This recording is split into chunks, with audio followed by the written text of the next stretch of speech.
আমার হাতে রান্না মিষ্টি আইটেম কিন্তু অনেক মজা হয়। আপনার মনে আছে আমি যে পায়েস রান্না করছিলাম? হ্যাঁ খাইছি, অনেক টেস্ট। মানে একবার খাইলে আমার অনেকবার আপনার হাতের পায়েস খাইতে ইচ্ছা করে। আমি তো মানে যেহেতু মিষ্টি খেলে ওজন বাড়বে, এই জন্য মিষ্টি খাবারটা একটু কম রান্না করি। কিন্তু আজকে আমি যেহেতু মেহমান আসবে এর জন্য এই পায়েসটা রান্না করছি। চুলায় দুধ বলক হচ্ছে, হ্যাঁ জালি দিয়েছি দুধ। আর পোলাওয়ের চালটা, যে চিনি গুঁড়া চালটা আমি ভিজিয়ে রেখেছি, এটা ধুয়ে পরিষ্কার করার পরে যে পানিতে ভিজিয়ে রাখবো সেই পানিটা কিন্তু ফেলে দিব না, সেই পানি থাকবে। এবং এই হাত দিয়ে এই চালটা একটু পিষে নিতে হবে হাতে, কারণ যেহেতু 30 মিনিটস ধরে ভিজে আছে এই জন্য হাতেই এটা পিষে নেওয়া সম্ভব। তো না হলে কিন্তু যখন পায়েস হবে তখন মুখের মধ্যে চালটা দানা দানা দানা লাগবে, যেটা ভালো লাগবে না। তো এটা আমি হাতেই করে নিচ্ছি। এখন দেব হচ্ছে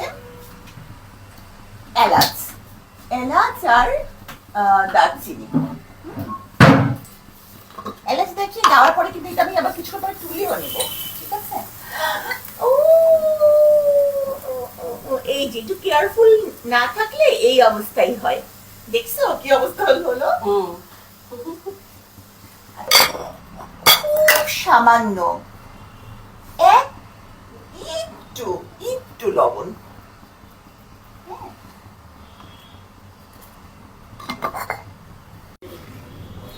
ছোট 1 খণ্ড দারচিনি আমি দিয়ে দিচ্ছি। পরে এই দারচিনিও আমি উঠিয়ে নেব, হ্যাঁ। আর এটা কিন্তু আমাকে নাড়তেই হবে, না হলে নিচে লেগে যাওয়ার সম্ভাবনা।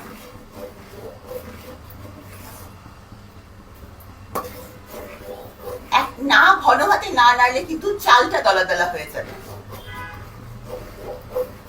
কিন্তু সর্বক্ষণ ঘন হাতে নাড়তে হবে, না নাড়লে চাল কিন্তু দলা দলা হয়ে যাবে, ঠিক আছে? এবার আমি এই যে চালের পানিটা এখানে নিয়ে নিচ্ছি।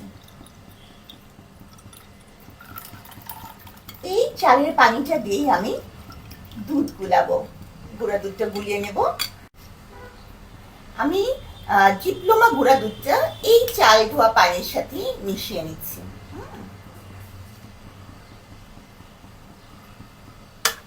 অন্য যে কোনো দুধই ব্যবহার করা যায়, আমি ব্যবহার করি সবসময় ডিপ্লোমা।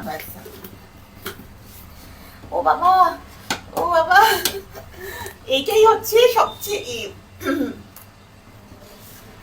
যে নাড়াটা, না হলেই তো দুধ, দেখছো? এবং এই যে সর পড়ছে না, এই সরটা ভেঙে দিতে হবে।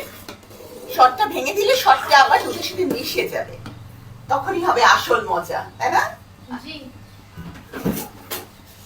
আচ্ছা, এখন আমি আস্তে করে, গরম দুধ কিন্তু খুব ভয় করে, এমনিতেই আজকে সকালবেলা আমি ছ্যাঁকা খেয়ে আমার হাত পুড়ে গেছে।